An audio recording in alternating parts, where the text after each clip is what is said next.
Salam aziz vatandaşlar. Bizim aytmak istedik sözlerimiz var. Şu esasi yollarımızın açılmasını talep edelim. Umudu halk olup, köpçülük olup talep edelim. Salam aziz vatandaşlarım, ildeşlerim. Biz Türkmenistan vatandaşları olup daşarı yurtta geziyoruz. Yolun açılmasını talep ediyoruz. Talep edelim. Türkmenistan halkımızın hemmesine de sesleniyorum. Yolun açılmasını talep edelim. Boza onu köpçülük olup kanunu talep ederiz. İlk ölen yolların açılmasını talep edelim. Yolu yapıp yolu kapatayan adam iyi günah iş hesaplanıyor da. Berde de enelerine çağları, eneler geçbiyorlar çağlarını görüp bilmeyen iyi az şutayda geçbiyorlar 6 yıl 7 yıl veri çağlarına zar olup geçbiren enelerimiz var da şolur için yolların açılmasını talep edelim ülküyle. Doğruydu. Şimdi toydan zaten umudumuzu üzdük de biz cenazamıza gidebilirim de. 7 yıldır berde geziyoruz. Gitsen gelmek kaygıdı.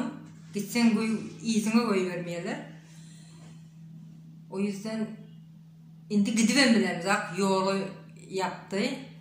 Şu yolun açılmasını biz talep ediyoruz. Tabi adamsı o yerde ayalı berdi ya da ayalı anırdı adamsı berdi. Belli değilse öy bozuluyor.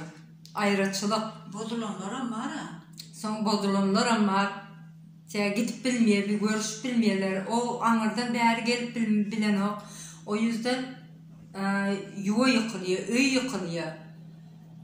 Bu günah sayılmaz mı? Hani mollalar gepliyor.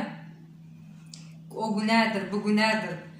Böyle erkeklerin arasını bozmak günah değil mi? Bir adamın kanına kalan hesabı oluyor. Bir de öyle biliyorduk.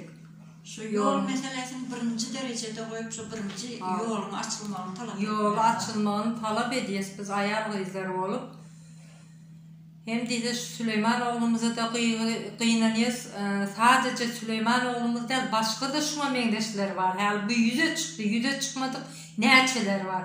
Hani ömürzak ve akittiler, türmeye bastılar, eskerdik görközdüler. Nerede? Eskerler türmede belki de öldüründürler.